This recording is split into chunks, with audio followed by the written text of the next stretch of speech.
Hello, YouTube friends. Make sure to like and subscribe this video. We want more on our channel. We're breaking down the Derby d'Italia as well as the rest of the weekend's big European action. It's the QG Weekend Recap. Vamos!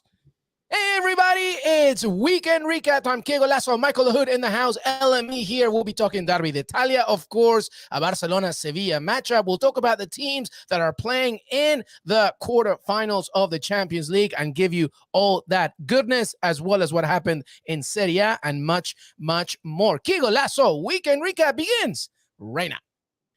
All right, everybody. Michael Lahoud's in the house. Michael, how are you, buddy? I am excited. I know in last week I said I was tired because of the CAF World Cup qualifiers. I got my boost with my Pepsi boost. Hopefully that's not against sponsorship. Shout out to you. Hey, hopefully we get some free Pepsi, Michael Lahoud. I'll take it. I'll take it.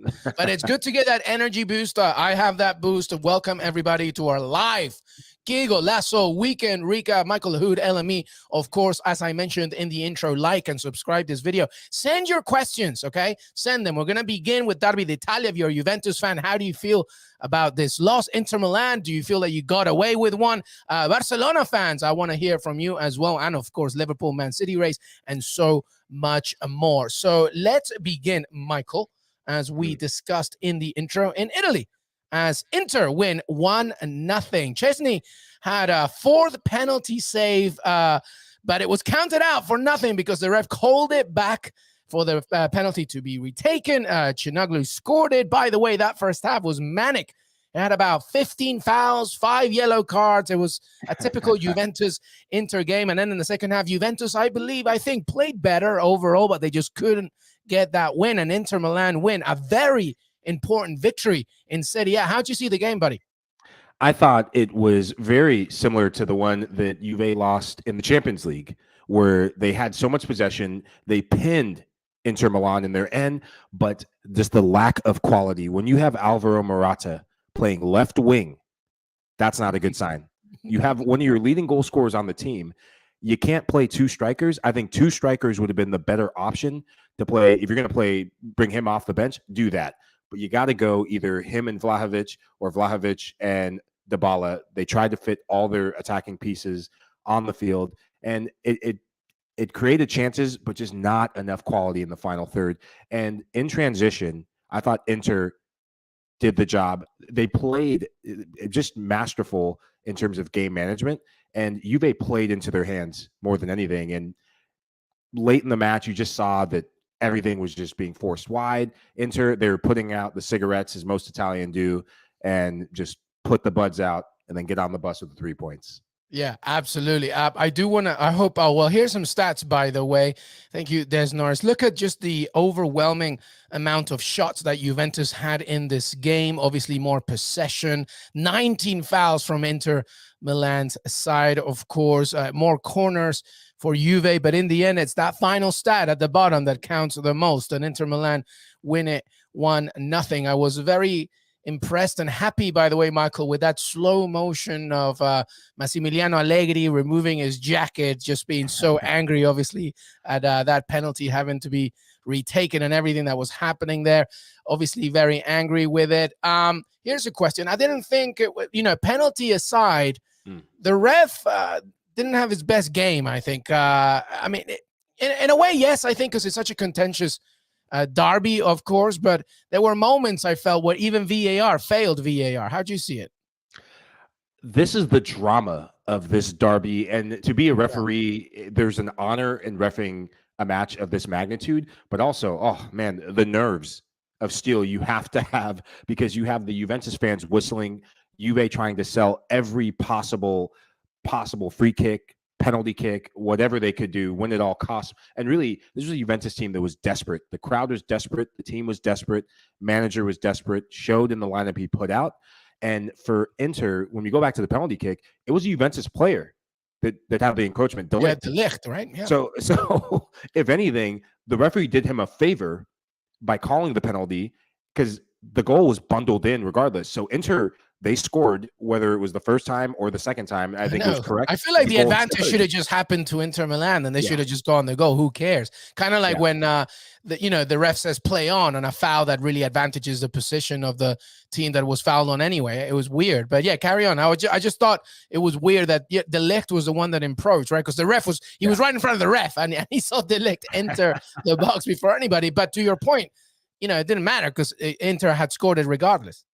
And what I liked about the way Inter approached this match, a player who will not make the headlines, but I think if you look at the stats, covered so much ground, Ivan Perisic. Team tackling is what comes to mind with Inter Milan, and they bullied this Juventus team as the game went on. I thought for a split second when Zakaria came onto the field, he had a massive impact off the bench for Juventus, bringing athleticism, bringing size, and that shot he had that hit the post. Mamma mia, what a hit. But I like the way you said that, buddy. Mamma mia, what a hit. I hope we're not stereotyping too much. It's fine. They say it anyway. The hands. Mauricio Casillas did comment on that as well, as Michael was saying. Had that gone in, maybe it would have changed a few things. I thought Dusan Vlahovic also had a glorious chance on that sort of half turn inside the box, and he just went wide. Usually, those from Vlahovic, Michael, go in. I wonder if the moment was too big for him. It's a bit weird to say that of Dusan Vlahovic, but we have to remember he's still a young player. It's still a new team and his first ever Derby d'Italia. So maybe that was something that was in his head. Do you think the scenario, the environment, the atmosphere overwhelmed it a little bit for him? I think possibly, but I think he's trying to do too much on that finish. I know exactly the chance you're talking about in the second half. It just does wonders to check, go into his left, and then cuts it back to his right foot. And I think he's trying to pick the top corner too much. Sometimes going for power in these type of matches just laces. Yeah. Get it out of your feet. Just Alan Shearer, just smash it. Yeah. Oh, hey, the guy did well. The 200 plus goals. I think he knows what he's doing. Sometimes he just booted it. Toe poke, and even a toe poke would have been the best possible scenario on that goal. Just bottom left, bottom right, or just smash it. But I think he tried to curl her outside the keeper, and it just didn't work. Yeah, but what was more worrying for me is the play of Paulo Dybala. Looked a very frustrated figure and a motivated Dybala. I think the contract situation, that's a distraction for him, and rightfully so. When you're a player, you want to feel appreciated. You don't want that hanging in the air. And in these type of big games, that player is a difference maker. Paulo Dybala, he's been a difference maker for them for so many years. That's why they have the 9 Serie A titles in a row, and it looks like it's going to be arrivederci for that 10th one. Well, you know what? It's a massive win for Inter. Now they remain unbeaten in both the seasonal Serie A meetings against Juventus for the first time since 2008-2009 campaign, winning their first away top-flight match against Bianconeri since November 2012. For Juventus, well, they've picked up the fewest points in the matches among the first 4 teams, by the way.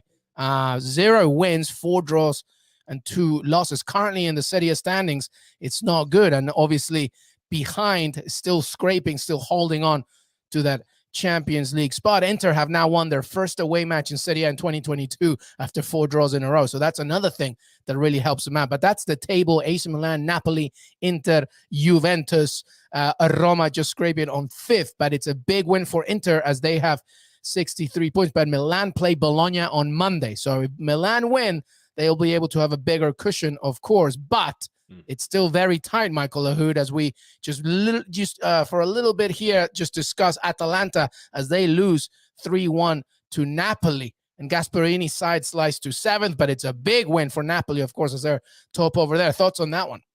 I thought it was seeing Lorenzo Insigne of old. Gets the penalty kick goal and gets an assist on the Politano finish, and that's they're going to need a good Insigne. I know he's got the business done. His move to MLS is secured, and that can be such a distraction for a player. But he is from Naples. He is from Napoli through and through, and he's the captain of that team. And for Atalanta, I think the fact that they have European football this coming Thursday, that can be where do you put your priorities? And I think knowing, are they in the title race? Nah, not at all, really. And they're pushing for that 4th, 5th spot. I think all their chips are going to have to be put towards Europe because they have a golden opportunity come this Thursday if they get it right. Yeah, and it will be an interesting one to watch, of course, as European action returns during the week, which, by the way, you can watch on CBS Sports and Paramount Plus. By the way, Atalanta in that game is similar to Juve. There, Michael, they had 19 shots to Napoli 6, although Napoli had more on target. So Atalanta were trying to knock at the door, but they were all over the door. They really couldn't get it done. But in the end, Napoli win it, and it's a big one, as I mentioned. By the way, Napoli have scored 8 penalties in a single Serie A campaign for the first time since the return to the top flight. They've taken the most penalties in the Big 5 European leagues this season. So, from an Insigne perspective, that's good. But for the first time in Serie A, Napoli have scored at least 2 goals in 4 games in a row against Atalanta. But as Michael mentioned, Atalanta have some things to think about regarding Europe, of course. All right, any final thoughts, Des Norris? Let's throw that table again from Serie A because it is a very highly contested race. AC Milan still have to play Bologna on Monday. Napoli, Inter Milan, Juventus, Roma on 54 points, Lazio 52. Anything regarding that table? Has anything changed your mind in terms of the title race there, Michael Lahoud? I know that AC Milan still have to play, but I'll play devil's advocate here. If Milan doesn't win, how much more interesting does it become for you now? There's a part of me that hopes Milan doesn't win because I love the drama, especially in a league that's been begging and just screaming for more competition in Serie A for the last couple of seasons. And now you're getting it. I think this is going to go down to the wire. Even if Milan win, Serie A needs this, and all of these teams needs this because the world needs to pay attention that Italian football could very well be back. But I want to go down a couple places in the table. Okay. The 5th spot. All right. Roma. That's Roma. There's a bit of Mourinho magic happening in the Italian capital, and I want to make a bold prediction. All right. Well, they won 1-0 today against Sampdoria, by the way. Mkhitaryan in the 27th minute. So it's a big win for them. But go ahead. Give me your prediction. My prediction is that Juventus, since that Villarreal loss, they are going to slide. And it's going to be AS Roma, a bit of Mourinho magic that's going to pip them to 4th place. Wow. That derby win against Lazio, you see a new belief and renewed belief in this Roma team. Tammy Abraham cannot stop scoring goals, although he didn't score today, but they found a striker who can put the ball in the back of the net. And that derby match against Lazio, it seems like it's brought the team together, and they're also competing in the Conference League for a potential European trophy. That's right. That's on Thursday against Bodo Glimt as well. They'll be playing on Thursday. And after that, if, Michael's predictions do come true, they have a home game against Salernitana, a very doable game in between that Conference League matchup. But then it's Napoli, away at Napoli there, Michael Lahoud. That's a big game. And guess what? After that, it's Inter, away at Inter as well. And then they'll host Bologna, Fiorentina, home to Venezia, then Torino. So if they can get through from that Inter-Napoli little nightmare roller coaster, maybe your prediction might come true, my friend. It's going to be kind of amazing. I'm sure that our Juventini friends are not going to be happy. So, Christine Cooper, we apologize if you're watching this. But wouldn't that be something, huh? If Roma get Champions League spot. Yeah, part of me wants to just make that prediction for the headlines, just in case it does happen, just to be like, I told you so. But really, momentum is everything at this point in the season. And when you have a derby win like that, and not just a derby for a big match in your league, but just a true derby for your city, like they had against Lazio, and the fashion that they did that, it's everything to build momentum at the right time of the season. Well, to Michael's point, everybody, here's a little call to action for everybody. What will your top 4 finish look like in Italy? What will your top 4 look like in Italy? I want the 1, 2, 3, 4. First, second, third, fourth. What do you think? Do you think Michael's right? Will Roma and Jose Mourinho be able to overthrow Juventus from that 4th spot? Wouldn't that be something, huh? No Champions League for Juventus next year. That would be kind of incredible to think of a team like that with no Champions League. But we've seen crazier things happen, of course. But we want to know, what's your top 4 in Italy? Well, let's ask you right now, Michael. What do you say then? You think it's going to happen? Roma will take that 4th spot. But what do you have in your top 4? I think it's going to stay as is. I take it back. I think it's going to be Milan's going to win the league.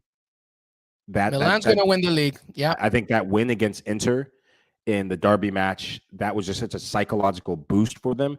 And Yeah. now it's really about managing each game and just making sure you do enough and really do what the game requires to get the results and get the 3 points from here on out. I think Inter is going to come second, and I think Napoli is going to come third. And Mourinho, if I ever meet you on this show, which I'm going to put it out there in the universe, you heard it here first. I picked you to finish fourth. Remember me.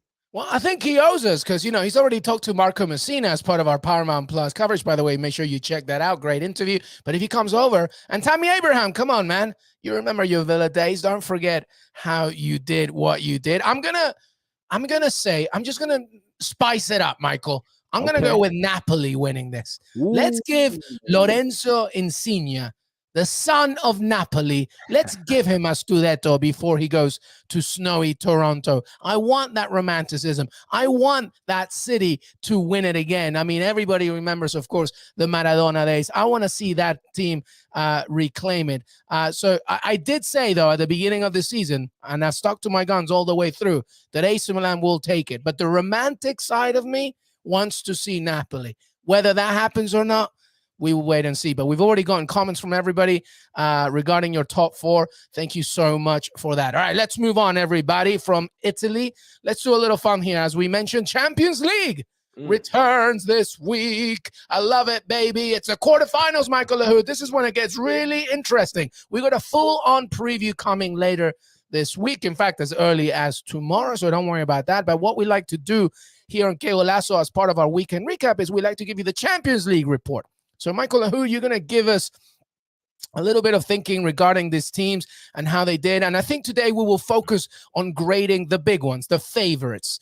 And if you want to grade the other one, that's fine. If you've watched it or not, depending on how much you've watched. For example, we're going to talk about Benfica, of course, but if you saw more of Liverpool, you're going to give me a grade on how they did this weekend, right? From like an A+ to a C-. Let's begin with Benfica against Liverpool. That's the Tuesday game. It was a demoralizing defeat to Braga. Benfica scored twice to make it 2-2. So they just managed to get a draw again. But then they conceded, and then it ended 3-2. It finished in that one. But Liverpool took care of business against Watford. Obviously, there was some tired legs because a lot of players were playing in international competition, but that didn't matter by all because Diogo Jota, I don't know, the smallest man who has the greatest vertical. He such a great finisher of the ball, and Liverpool take care of business against Watford. So give me some grades on that one. Perhaps not sure how much you watched Benfica, but Liverpool as they enter this game against Benfica. I'm going to give Liverpool a solid A. Not only because of Champions League implications, but because of the bigger picture, also the Premier League. They've put the pressure square on Manchester City. They're doing the business. And to have that many players playing in big matches, Diogo Jota playing for Portugal and coming up with the all-important goal to take the pressure off of Liverpool is incredible. Sadio Mane coming off the bench. A few weeks ago against Arsenal, we saw Mohamed Salah coming off the bench. This team has depth, and it's why they're pushing for the quadruple. And what I really like even more about Liverpool is look at where some of the players are coming from. Fabinho playing in the South American qualifier, smashing in the second penalty, or the penalty kick for the second goal. There's a feel-good atmosphere at Anfield and the city of Liverpool, the red side at least. Yeah, absolutely. Oh, man, Des Norris is letting me know that Diogo Jota's 5'10". I thought he was smaller than that. Now I feel like I need to apologize, Diogo Jota. I'm sorry. It's just because every time you stand next to Virgil van Dijk or something in a corner, I don't know how you could not be any smaller. But apologies, Diogo Jota. But to Michael Lahoud's point, international duty, they took care of business. Portugal had to do a lot, actually, regardless of competition and also this game was the early kickoff, but Liverpool ended up winning against Watford 2-0. They had 20 shots, 74% possession. Liverpool's looking good. I'm going to agree with you, Michael. I'm going to give them an A. Benfica looked a little bit shaky in that game against Braga. I'm not an expert on Portuguese football, but now that you're facing Liverpool, I feel it's going to be a tough one for you. So I'm imagining a very early prediction here, Michael, that Liverpool will take full points in this first leg. Yeah, I've already got my Spotify cue to "You'll Never Walk Alone" for Liverpool, so I think they're going to do the job. All right, so that's a Liverpool win for us in that first game. But in the same day, As you mentioned, the Premier League title race is fun. It was the early kickoff for Liverpool, so they actually claimed top spot in the Premier League, but only for a few hours until Man City obviously took care of business against Burnley. Raheem Sterling looks a man revitalized these days. A very, very good in that game. Of course, I know that obviously Burnley is Burnley, but with all respect, but Man City did look good. He's you tweet Man City 3 points, Liverpool 3 points, a point separate the two sides. They face each other next Sunday. That is right, everybody. That's going to be popcorn time. But they face Atleti, who demolished Alaves 4-1. Joao Felix to the double. Suarez brace takes him to 16 straight seasons of hitting double-digit goals in league play as well. And by the way, this was Diego Simeone's first game since the passing of his father, Carlos. Our thoughts are with you, Cholo. And there was a very moving tribute from Atleti from Wanda Metropolitano before the game. Cholo was in tears, of course. And I think that obviously was the other incentive, Michael, that helped Atleti win up against Alaves. But how do you grade both these teams as they face each other on Tuesday? I'm going to give Atleti an A-. They seem to be just getting hot at the right time. I think that the Champions League tie with United has boosted their confidence, beating a big English team and a big side, and not one of the favorites, of course. But that's going to give you confidence in going right down the street to the Etihad. But you're not playing against Manchester United. You're playing against the reigning English champions and last year's Champions League runners-up. What I like about Atleti is Luis Suarez is coming off the bench to score huge goals. Antoine Griezmann and Joao Felix. Joao Felix has been a man reborn since the start of 2022, and he just cannot stop scoring. And just different strike partnerships pose different threats. And I think just that flexibility up top, playing two strikers. They played a 4-4-2 as of late, but they can play so many different formations. The fact that they start the first leg at the Etihad, if they can get, or I would still call it the Etihad, the City of Manchester Stadium, whatever it's called, whatever sponsorship, call it different names. But if they can get a goal in that first leg, I definitely have to tip the tide in their favor. But Pep and City, they're on a roll. They just keep doing the biz. Yeah, they're on a roll. They won 2-0 against Burnley. The 2 goals came in the first half, so everything else after that, they just put on automatic and obviously just eased their way through it. I mean, the lineup was very rotated as well, so Pep was obviously thinking about this game specifically. The trio was with Phil Foden, Jack Grealish, and Raheem Sterling. Of course, I'm imagining that will be a little bit different when they face Atleti, but it's going to be very difficult, as you mentioned, Michael, for Atleti to do anything against this very strong Manchester City side. I give both of them an A as well, just in the manner of how they won the weekend. But Michael, I think it's going to be a little bit too much for Atleti in this first leg. I'm going to give it a Man City win. I'm not even giving, unfortunately, Atleti a goal. Is too much at home. I think it could be a tough one for them, but I'm just going to stick with 2-0. What do you think? I want to say that, but there's just too many individual moments of brilliance that are waiting to be had for Atletico Madrid in the form of a Griezmann, of a Correa, of a Luis Suarez, who he just has a flair for just these big games and the big moments. Very familiar with facing Man City, of course. Yeah. So I definitely see a City win, but I'm just feeling an Atletico Madrid goal somewhere in the midst. And this is where, if there are away goals still a part of the Champions League, then it could be a trap game for Manchester City, but no away goals. It changes the dynamic, because I think Atleti would come in and just try and play for that one away goal, but obviously that's not part of the equation anymore. Yeah, there's going to be a preview for this, by the way, as we mentioned on Monday, but it's going to be very intriguing to see how Diego Simeone approaches this one, because if you try and do the Mike Tyson quote of everybody has a plan until you punch them in the face with Man City, you try and punch them in the face, you might get caught out yourself. And if you sit, you're just waiting for the inevitable. So what do you do? So it'll be very intriguing to see how this game goes. All right, let's move on here for the other games on Wednesday in the Champions League, as we do our grading reports, our Champions League report. Villarreal against Bayern Munich. Obviously, on paper, difficult for Villarreal, although they got here on great merit after beating Juventus, of course. But, close to full strength, Michael Lahoud. El Submarino Amarillo, the Yellow Submarine, loses 2-0 to rock bottom Levante. by the way. So that it's alarming. Maybe it's an international break hangover.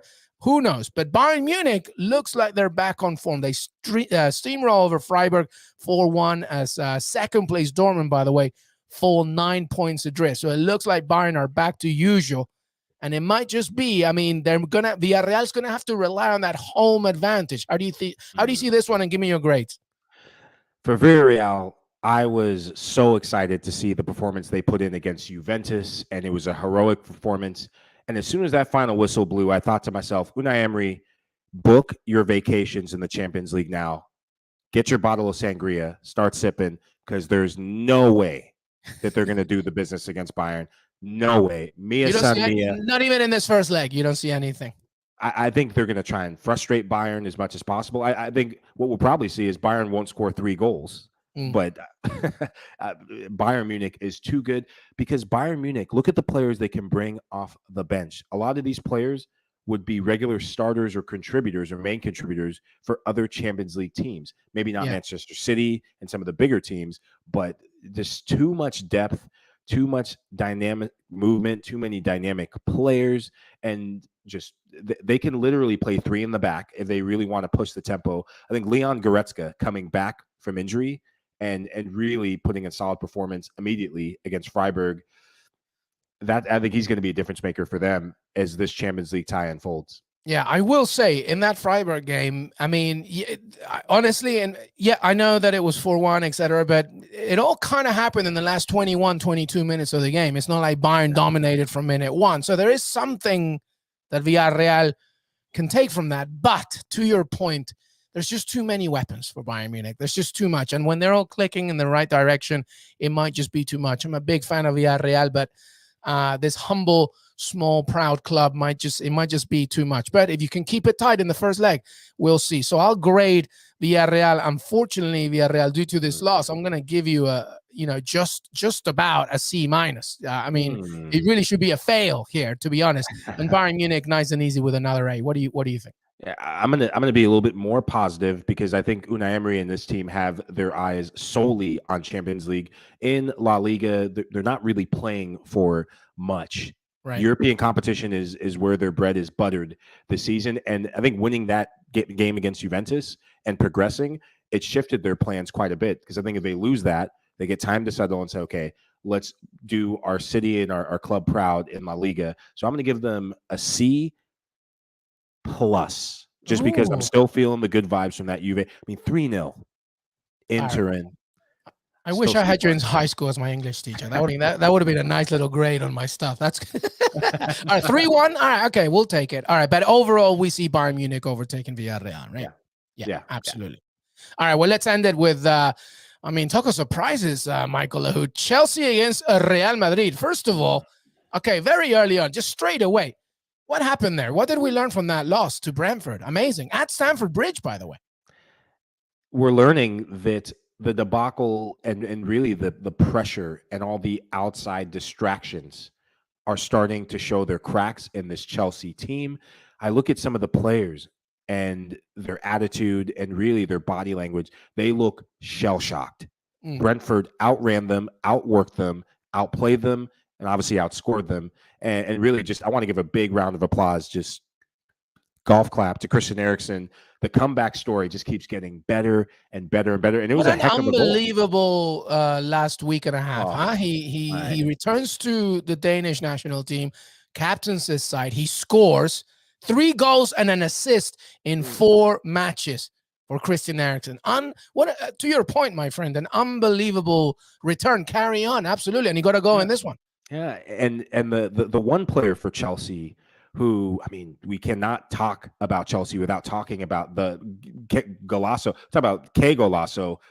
Qué Golazo from Antonio Rudiger. Unbelievable. Are you kidding me? A little deflection, or it was a straight through you? I thought I saw a little deflection. I recently found out Antonio Rudiger his family's from Sierra Leone. And he's already on your side then. Oh my gosh. So it was never a deflection just because of that sole fact. But yes, he got the opener in the first half. It was actually 1-0 at halftime. And you thought, well, Chelsea's going to get this one and sit back. But all the goals from Brentford came in the second. But yes, a great opener from Rudiger. But after that, You know, Vitaly Janelt, by the way, was fantastic. Got a goal in the 50th and 60th minute. Then Eriksson, of course, and then Johan Wissa got it in the 87th. It's a really great performance from Brentford. Amazing. And I think the mentality, when you're playing the likes of Real Madrid, it is so easy to look past your opponent, especially when you get an opening goal like that from Antonio Rudiger. I felt like Chelsea was waiting for Brentford to be shell-shocked and then keel over, as a lot of opponents typically would. But when you have an amazing story and a team ethos like Brentford showed in the second half, you cannot afford to do that. And I think Chelsea came out with the wrong mentality and were rightfully punished.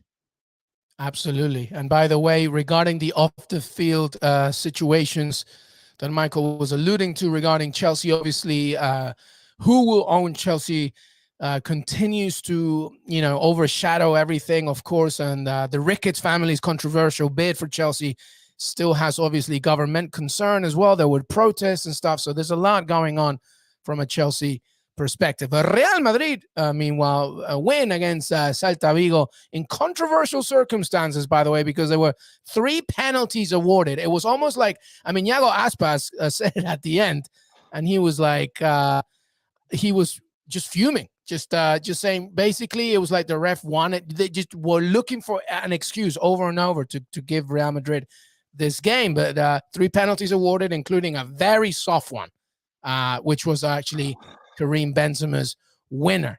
So, it was a win for Real Madrid, but in a very interesting way. And now they're facing a Chelsea side that's probably a bit angry as well. And by the way, Des Norris, our producer, reminds us as well that Thomas Tuchel, as well as dealing with a lot of personal things as well. Obviously, we don't know, and we don't want to go on about it or speculate, but apparently reports, that he's in the middle of a divorce as well. So there's a lot going on, and, it's going to be tough. But how do you see this one then, specifically?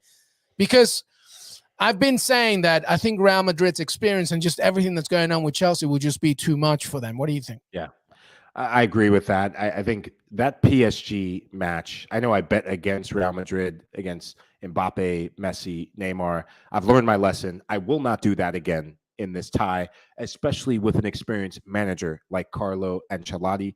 Carlo Ancelotti, as much as he's a great tactician, he's a player's coach. Look at what he's been able to do with the likes of a Karim Benzema. He is Real Madrid, but also the young players. Rodrigo, I think of Asensio. I think of so many of these young players are now stepping up to the plates, taking the mantle, and really leading this Madrid team under Karim Benzema. And for the penalty kicks, I agree with you. Very soft penalty kick call on Mendy. I think the defender was trying to pull his feet out, and I think Mendy just bowled over, and it was more clumsy on Mendy's part than anything. And for, I think it was Celta, they had an Iago Aspas goal called off. And I don't agree with the referee's initial call on that. And those type of decisions, momentum shifts in the middle of a big match like that. But for Madrid, they're doing the business in La Liga. They have the best player in La Liga and one of the best strikers in the world, and Karim Benzema. And for a Chelsea team that just shipped 4, they will be very, very, very fragile going up against Madrid. Well, and this Gareth Bale drama continues, by the way, because in that game, Gareth Bale and Mariano left the dressing room late as the second half started, so they couldn't cross the pitch. So they had to go all the way around and stuff. It wasn't good optics, especially after everything that's been going on. But that might be an issue. Who knows? But to your point, Real Madrid, Karim Benzema, they'll definitely be a tough test for the defending champions of the Champions League, by the way. All right, we're going to take a break. When we come back, some Premier League recap action, including Tottenham, who are loving it these days, of course, as they thrash Newcastle, and some other results as well from the United Kingdom, as Rangers and Celtic, by the way, Celtic win that one. And Barcelona, it's that man Pedri again. He's an absolute magician, probably my favorite player right now. I absolutely adore him. Michael Lahoud, LME, Qué Golazo weekend recap. We'll be right back. Covenant will not stop. There is something within us. Something sacred. Something worth protecting. Silver Team, on me.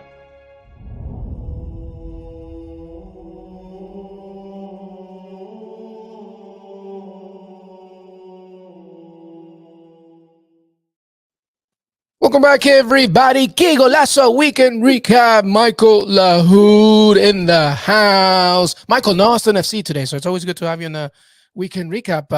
Was it a good weekend for Austin? It was a so-so weekend for Austin. Drew 2-2 against San Jose last night. They're up 2-0. First 60 minutes were incredible. Dynamite had full control. It's just those road woes that continue, but they'll get it right. Big month ahead for them, though, in April. I love it. I love it, my friend. And we'll continue, obviously, discussing MLS as the season continues. But let's go back to the Premier League, everybody. West Ham and Everton. West Ham win 2-1. By the way, this is part of our little roundup regarding London's fight for fourth place, because we talked already Chelsea. There's Tottenham, of course, West Ham and Arsenal as well. So it should be very intriguing. But David Moyes piles more misery on his former club as well. Michael Keane, my God, a shadow of his former self, makes it 3 games in a row of Everton seeing a red card as well. And Frank Lampard now has lost 7 of 11. All of them, all the 5 away games as well as the Everton boss, by the way. It's not good for him, though. I believe that they might just be okay just because there's worse teams than them in the Premier League. But there's a Wednesday 6-pointer at Turf Moor, by the way, because there's some midterm action as well coming up. But West Ham win 2-1 against Everton. West Ham, man. I mean, Jared Bowen came back. Everything looking good so far. How good is Declan Rice, Michael? He's becoming one of the best defensive midfielders. And there's different types in of the players world in that position. Yeah. There's deep line playmakers that you see as a Jorginho for Chelsea. Yeah. But in terms of defensive midfielders, he's becoming one of the best in the world, like you said. He said, by the way, David Moyes said, just to interrupt you for a second, he was like, obviously there's going to be a lot of interest for Declan Rice. You're Manchester United. I know, obviously, there's a lot of clubs that really want him, but he's like 100 million at least. He's going to be like, you better get the money right, because he's not going anywhere. So Declan Rice, very, very good player. Do you see him staying at West Ham? Depends if they get Champions League, right? Yeah, I think if they get Champions League, why would you leave? You're the captain of your boyhood club that you came through the system.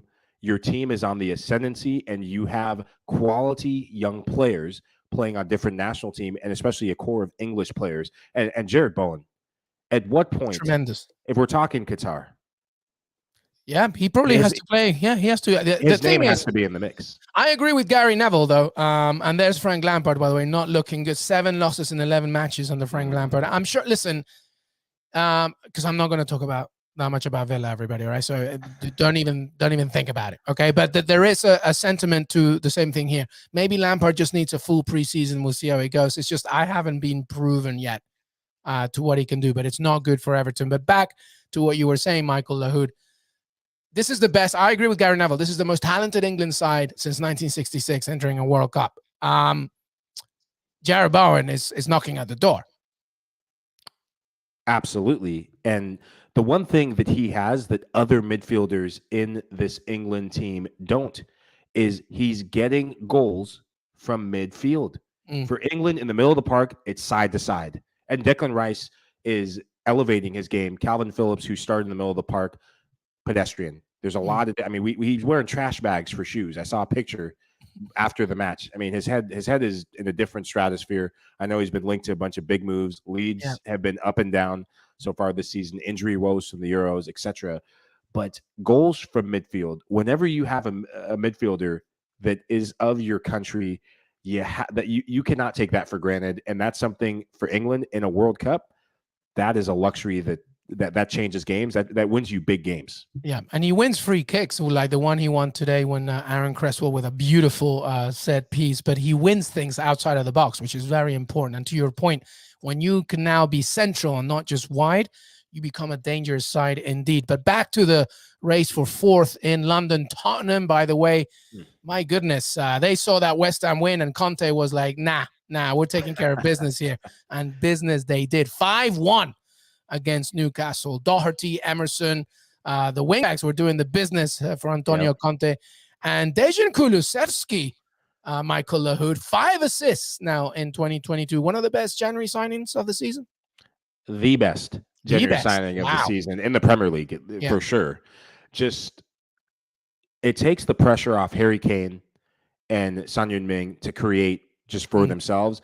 And now there's a third dimension. His running in behind It's so underappreciated to the naked eye. He's a constant workhorse, and he works on both sides of the ball. He's a team player first and foremost. And some of the games that I've watched him play, when he gets to the byline, in the modern football, you have attacking players that when they get to the byline, they don't know how to cross the ball, or they don't look to cross.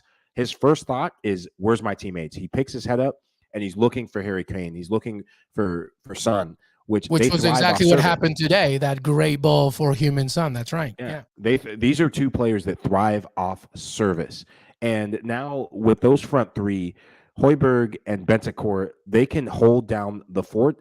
And before, the criticism of Spurs was, where's the attacking force in the middle of the park? That it was too much of Højbjerg and not enough presence in there. But now you have two ball-winning midfielders who can control and dictate the tempo, and you just say, hey, front three, outside backs, win us the game.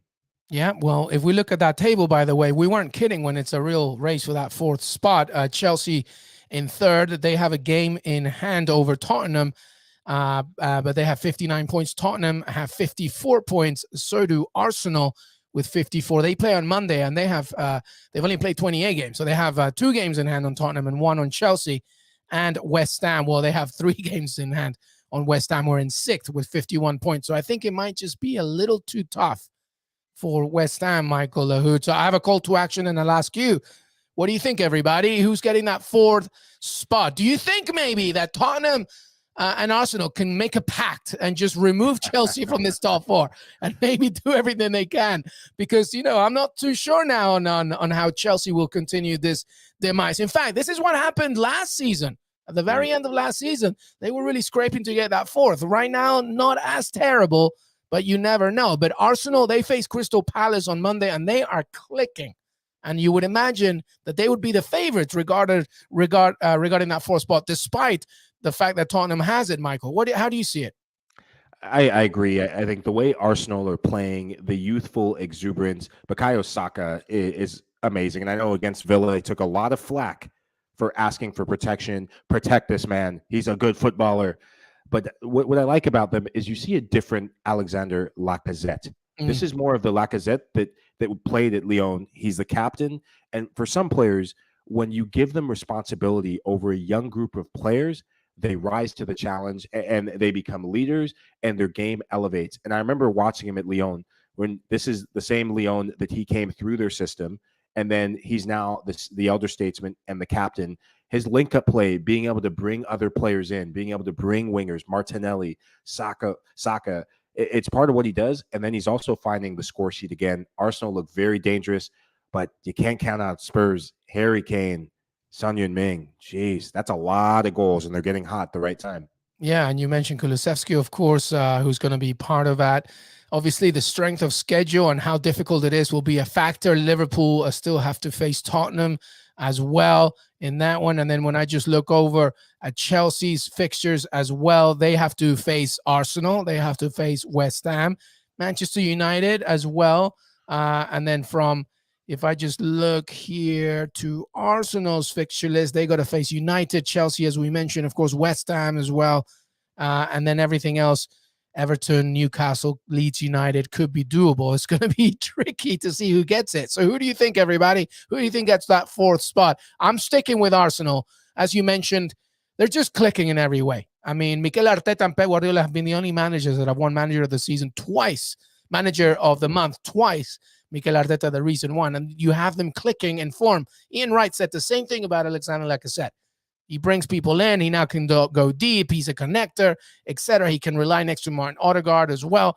He's very good like that. Emil Smith-Rowe, of course, but Ian Wright wants to see more goals from him. So we'll see how it does against Crystal Palace and a former Arsenal and legend Patrick Vieira. So that should be a good one. But what do you think, everybody? Who's going to take that 4th spot? All right. Any other thoughts from the Premier League, Michael Lahoud? Maybe Des Norris shows up that table one last time, but anything that you wanted to mention before we move on from the Premier League? We're nearly done, everybody. Wrapping up here. Final thoughts on the Premier League, Michael. United. I dare ask you about your United. I was hoping you would ask and dreading that you would ask. I have a meeting with my therapist every Tuesday now because I almost double booked him just for Tuesday alone after Saturday's match, and I'm rambling, which means that he's told me that I'm angry at Manchester United. Luis, I'm angry. No Ronaldo. What's going on? What happened then? What happened? Because clearly, Ah. I mean, once again, huh? I mean, some people were criticizing Rafael Varane as well in that one. How do you see that game? So let's start on the bench. Marcus Rashford is in trouble.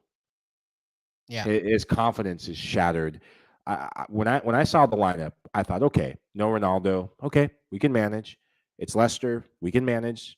And I saw Bruno Fernandes as a false nine. You have a striker on the bench, and you choose to keep him on the bench in Marcus Rashford. A few seasons ago, this was a Marcus Rashford that was one of the, we were talking world class.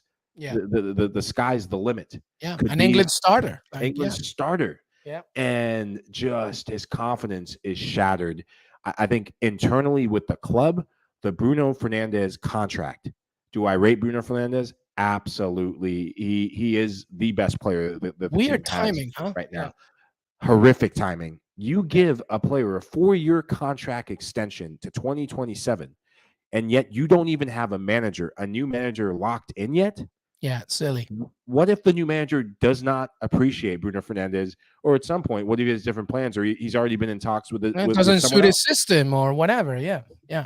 It is just one decision after another that they can't help themselves, and it all was summed up in very last touch. Marcus Rashford, great touch, silky smooth feet, and I thought, oh boy, here we go. I was sitting there, I had the glory Man United, and my neighbors in the hotel I was staying at up in Austin, I was about to call them and say sorry ahead of time for the screaming on the goal, and just everything's building up, and it was him and Elanga. They kick each other, and that's how the game ends. And my neighbors heard me all right, and it wasn't glory Man United. It's something I can't say on this show. Safe to say, I'm not happy. I've given up all hope of top four gone. And now I'm just worried about Europe. Yeah, I just top four, forget it. But Europe is now an issue because you have the same points as West Ham, but you have a game on West Ham, so that there's an advantage there. But things need to be picked up for sure. And obviously, it will depend as well on what happens at the end of the season. And then in the end, the manager that you get in the summer. And well, let's just hope you don't watch any more United games in hotels, Michael Lahoud. We want you to stay in hotels. Yeah, my therapist tells me to avoid it for the next couple months. So I think I'm actually gonna listen this time. I love it. All right. Well, listen, I told you I wasn't gonna talk. Look, Villa fans, I'm just gonna tell you this. Stop freaking out about Steven Gerrard. It's gonna be fine. We need a full preseason with him. No, I was not happy with that loss. The first 45 minutes was abysmal. I hated every single second of it. I don't agree with some of the things that he said at the end when he was sort of kind of thinking that it was just a personnel issue. I think there were a few things that I didn't like, but he arrived in mid-November, everybody. He needs more time. We need patience. A top half finish, if we can do it, because we are still in the top half. We're 10th. If we finish in the top 10, I'm fine with that. And then let's get a full season to get the players and the other additional personnel that he wants. That's it. Stop freaking out. Go do something else. Put the phone down. Go take a walk in the park. My goodness. All right. Let's move on here, everybody. Let's talk about, by the way, Rangers Celtic. Oh, the old Fern Derby, by the way, which, by the way, you were able to watch on Paramount Plus. Celtic 2-1. Ramsey opened the scoring. And by the way, an American got this one. Michael Lahoud, did you watch the game? I watched the game. Are you kidding me? I wouldn't miss that match for anything.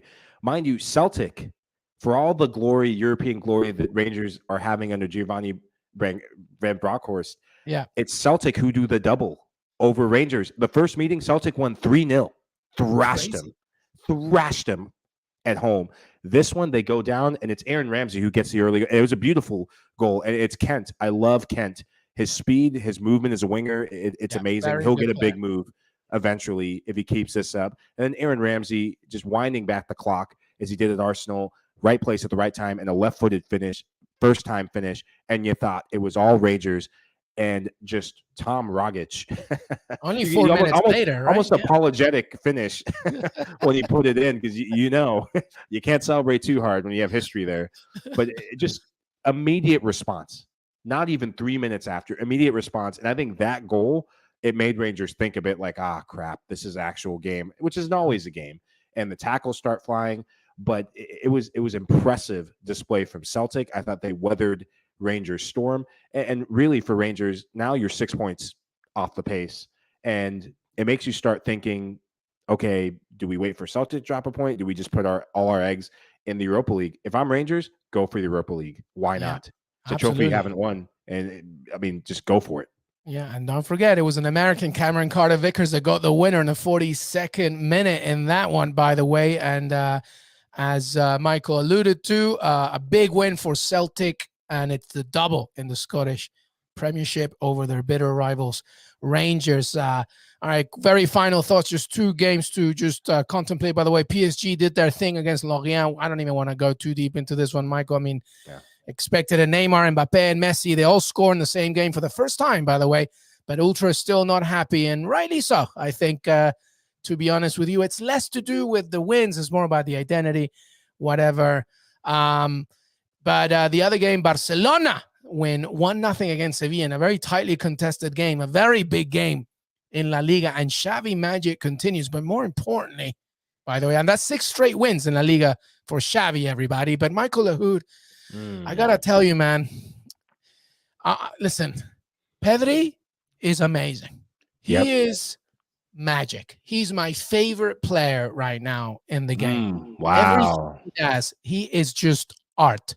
He is art. He's sending more people to the floor than a wedding DJ when he puts on Don't Stop Believing. I don't know if you saw, like, a few games ago, he did it. I believe it was against Galatasaray. He sent like 7 people on the floor with his fakes.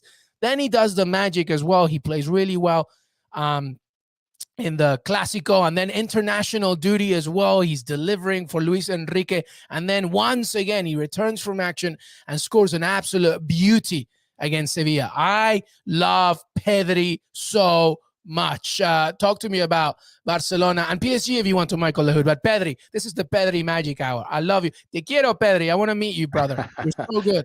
Well, I will keep PSG on the back burner. I'll come back to them because I want to keep the feel-good vibes. I need it after the United match. I just want to focus on positive things really quick. This was a massive win for Barcelona. Huge. Because they're Barcelona, they don't want to concede any title hopes to Real Madrid. I understand that. But if you look at the La Liga table, you're playing against a direct contender for that second spot in Sevilla. And Sevilla, they've kind of lost their way a bit since crashing out of the Europa League. And this was a game where Sevilla were going for a point. They set up their stalls and they defended, and we're going to try and outlast Barcelona. And they frustrated Barcelona for quite a bit. Barca were knocking at the door and just were a little bit off in the final action, the final pass, the final movement. But leave it to Pedri to come up with the goods. And for as much as Aubameyang is doing the business up top, Barcelona have always had midfielders who score big goals. It's a tradition that comes from La Masia, and it's just embedded in their fabric of who they are and what's made them successful. And Xavi scored them, Andres Iniesta, and Pedri, he's such a special talent. There's a reason why he was one of the top players at the last Euros at just such a tender teenage age. And it's going to be amazing to see him develop and be on the world stage for the World Cup. But for Barcelona to continue to thrive, the goals just can't be on Aubameyang. I like that they're having midfielders score goals, and they're my favorite for the Europa League. When you have players getting in form like that, young players too, you can't not see them as a favorite. Barcelona are now second in the table now. 12 points behind Real Madrid with a game in hand, of course, but second in the table. That's really incredible what Xavi has done. It's remarkable. And Pedri the magician, and to your point, all the other acquisitions that came in January. By the way, some breaking-ish news. Louis van Gaal has been announced on Dutch TV that he has prostate cancer, and this hurts me to the core. Cancer horrific disease, Michael, that has affected my family a lot. It's affected millions of families. And Yeah. Louis van Gaal, apparently on reporting on Dutch TV that he has prostate cancer. Our thoughts, our family thoughts here, Qué Golazo, go to Louis van Gaal and his family. Of course, some sad news there. We wanted some positive vibes, but we have to just break that up from Louis van Gaal.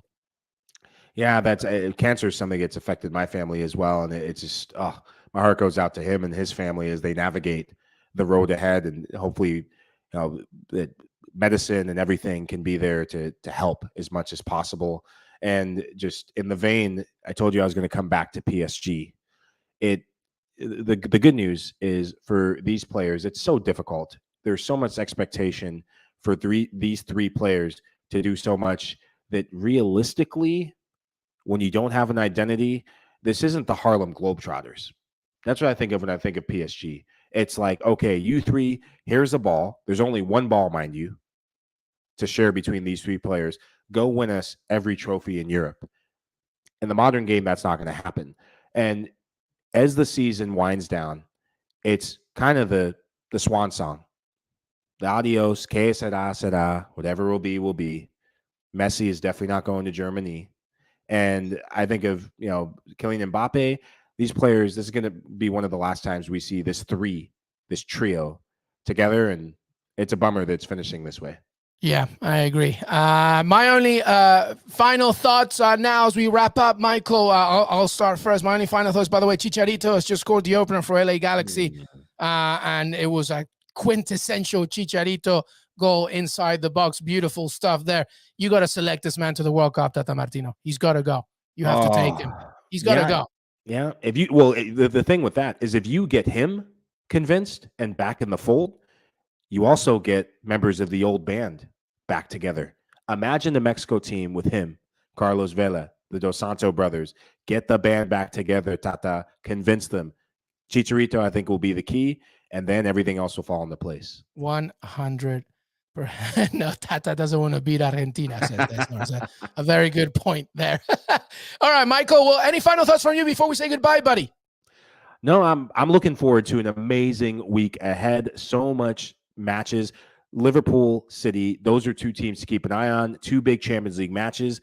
And then, of course, the big one in the Prem. These are two teams that are going to face each other twice in the span of 6 days. So love the beautiful game and just mouth-watering fixtures ahead. I love it, Michael Lahoud. Thank you so much. Make sure to follow Michael Lahoud at Mike Lahoud on Twitter, on social, everywhere. This is Qué Golazo, Echegaray on Twitter as well. Follow us on Qué Golazo Pod on Twitter, youtube.com/Qué Golazo. We got so much for you this coming week. Champions League preview, our Monday mornings with Fabrizio Romano. We do Champions League recaps as well as weekend previews. So much more to come. Michael Lahoud, LME, everybody here at Qué Golazo. Have a great rest of your Sunday, and we will see you on Monday. Till then, have a good one.